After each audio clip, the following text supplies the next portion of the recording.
दोस्तों मेरी last ETF की स्ट्रैटेजी को आप लोगों ने काफ़ी पसंद किया था। वो एक्चुअली शॉर्ट टर्म ईटीएफ की स्ट्रैटेजी है जहाँ पे हम लोग स्विंग ट्रेडिंग करते हैं 2 या 3% के लिए। उसी से थोड़ा सा मिलता जुलती स्ट्रैटेजी है, बट ये हम लोग लॉन्ग टर्म स्विंग करते हैं। जैसे बहुत सारे लोग होते हैं ना कि वो डेली या वीकली भी स्टॉक मार्केट नहीं देख सकते हैं, तो उनके लिए नॉर्मली हम निफ्टी 20 और बैंक 20 को जानते हैं, बट उसके जैसे बहुत सारे इंडिसेस होते हैं जिसको हम सेक्टरल इंडिसेस कहते हैं। जैसे आप देखो यहाँ पे फार्मा हो गया, ये हैंगसेंग 20 हो गया, हांगकांग स्टॉक एक्सचेंज का है, निफ्टी नेक्स्ट 50 हो गया, सीपीएससी हो गया, पीएसयू बैंक हो गया, आईटी हो गया। तो ऐसे बहुत सारे ईटीएफ्स होते हैं जो कि अलग अलग सेक्टर्स को रिप्रेजेंट करते हैं, अलग अलग मल्टी कैप। जैसे हमने ये देखा ना, हमने यहाँ पे नेक्स्ट 50 या फिर मिड कैप 150, इस तरह से ना, तो अलग अलग कैप्स को रिप्रेजेंट करते हैं। इस तरह से बहुत सारे सेक्टर्स को रिप्रेजेंट कर रहे हैं। जैसे फार्मा को रिप्रेजेंट कर रहे हैं यहाँ पे, पीयूसी बैंक को रिप्रेजेंट कर रहे हैं, आईटी को रिप्रेजेंट कर रहे हैं। होता क्या ना कि कभी कभी क्या होता है कि देखोगे ना, इंडेक्स में 2% 3% की मूवमेंट होती है, बट सेक्टर में मूवमेंट्स होती जाती है। कभी कभी क्या होता है ना कि जो बड़े फंड्स होते हैं ना, उसमें पैसा लगाते हैं। लेट सपोज फार्मा में पैसा लगाया, उसमें उनको अप्रिसिएशन मिल गया 5%, 10% का, 15% का।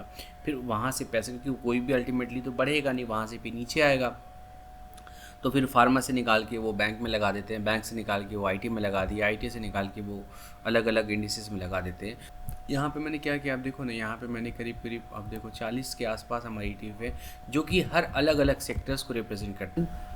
सब्सक्राइब कर लेना भाई, बहुत मेहनत लगती है। लाइक और कुछ लगे कि मैं और बना सकता हूँ तो कमेंट भी कर दीजिएगा।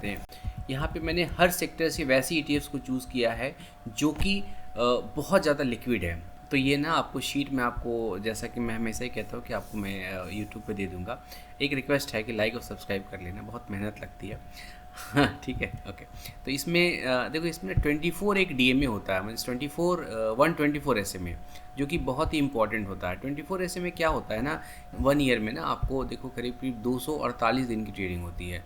तो 248 दिन को हम लोग 2 से डिवाइड करते हैं, और तो हमारा 124 आता है। तो 124 की डीएमए को हम लोग यूज़ करते हैं।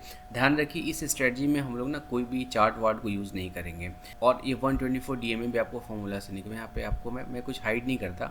आप चाहो तो इस फॉर्मूले को, स्क्रीनशॉट को कॉपी कर लो, और इस फॉर्मूले को आप खुद भी बना सकते हो। आप जैसे 124 की जगह आपको 200 चाहिए तो यहाँ पे 200 डाल दो, है ना। इसको आप स्क्रीनशॉट लेके आप कॉपी कर लेना इसको, राइट। तो यहाँ पे हमने एक सीएमपी कॉलम रखा है, एक 124 डीएमए कॉलम रखा है, और यहाँ पे ना आपको एक एसआरटी क्या होता है, एसआरटी का फुल फॉर्म होता है, हालांकि इससे कोई खास मतलब नहीं है, स्पेकुलेशन रेशियो टेरिटरी। वैसी जगह पे जहाँ पे ना market oversold overbought होता है। तो इंडिसेस के केस में 0.6 से लेके 1.5% के वेरिएशन होता है।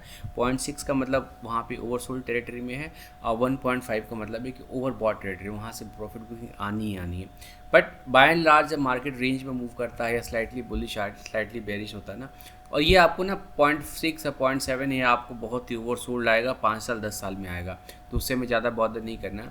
यहाँ पे हम लोग वैसे सेक्टर्स में जाएंगे जो कि 0.95 से नीचे है। देखो यहाँ पे ना अभी आपको, तो यहाँ पे देखो अभी आपको ना आईटी जो है आपको 0.94 दिखा रहा है। तो 0.95 से जो भी इंडिसेस रहेगा नीचे, वो हमें, मेरे हिसाब से ओवरसोल्ड टेरिटरी में, वहाँ पे हम लोग धीरे धीरे इन्वेस्ट करते हैं। ध्यान रखिए, आप यहाँ पे इंडेक्स ईटीएफ में इन्वेस्ट कर रहे हैं, ऐसे आईटी में है, तो आईटी के किसी पर्टिकुलर स्टॉक के गिरने और बढ़ने से फ़र्क नहीं पड़ता, और बहुत ज़्यादा सिक्योर होता है। तो यहाँ पे लेट सपोज किसी इंडेसिस में आपको, मान लिया कि आपका 10 लाख रुपए हैं, तो 10 लाख रुपए को सबसे पहले तो आप 10 टाइम्स में डिवाइड कर दीजिए। 10 लाख को 10 टाइम्स से डिवाइड करेंगे तो 1 लाख आ जाएगा।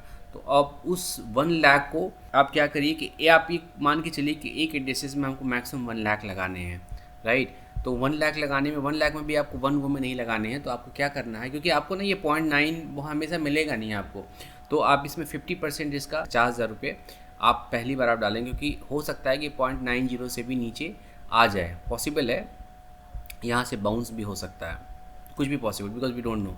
तो आप 0.95 पे 50,000 लगा दीजिए, और फिर 0.85 पे आ जाए तो 50,000 लगा दीजिए, 0.75 पे आ जाए तो और 50,000 लगा दीजिए। हालांकि हमने 1 लाख ही रखा है। फिर इसको आप छोड़ दीजिए, वहाँ से बाउंस बैक होगा।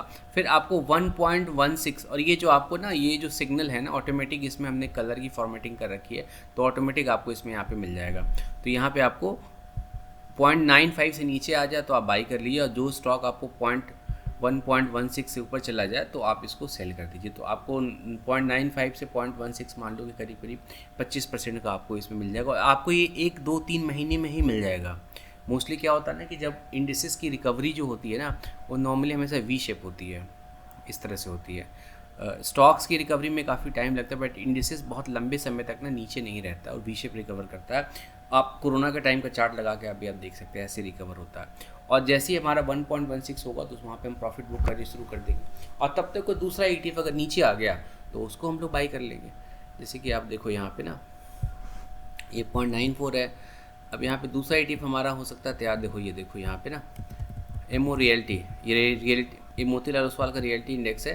तो ये देखो 1% पे आ रहा था, ये हमारा तैयार हो रहा है अभी नीचे आने के, और नीचे आ जाएगा जैसे 0.95 पे आ जाएगा तो हम लोग इसको फिर ले लेंगे। इसी तरह से आप देखो BFSI का एक है, ये भी आपका तैयार है 1.02 है ना। आप अगर अग्रेसिव ट्रेडर हैं तो थोड़ा बहुत लगाइए, but it depends on risk appetite. I suggest कि 0.95 से नीचे आए तो लगाइए, और क्वांटिटी भले थोड़ी बढ़ा लीजिए। तो ये जो आपको शीट में शेयर कर दे रहा हूँ आपको, गूगल शीट को, तो ये ऑरेंज कलर जब आ जाए तो यहाँ पे मतलब है कि ओवरसोल्ड टेरिटरी में आ रहा है, 1.16 से नीचे ऊपर जा रहा है, तो यहाँ पे आप सेल कर दीजिए। इसके नीचे आए तो भाई बहुत सिंपल है ये। I hope you like the video, और आपको वीडियो अच्छा लगा है तो please like and subscribe to my channel. Thank you very much, thanks a lot, bye bye.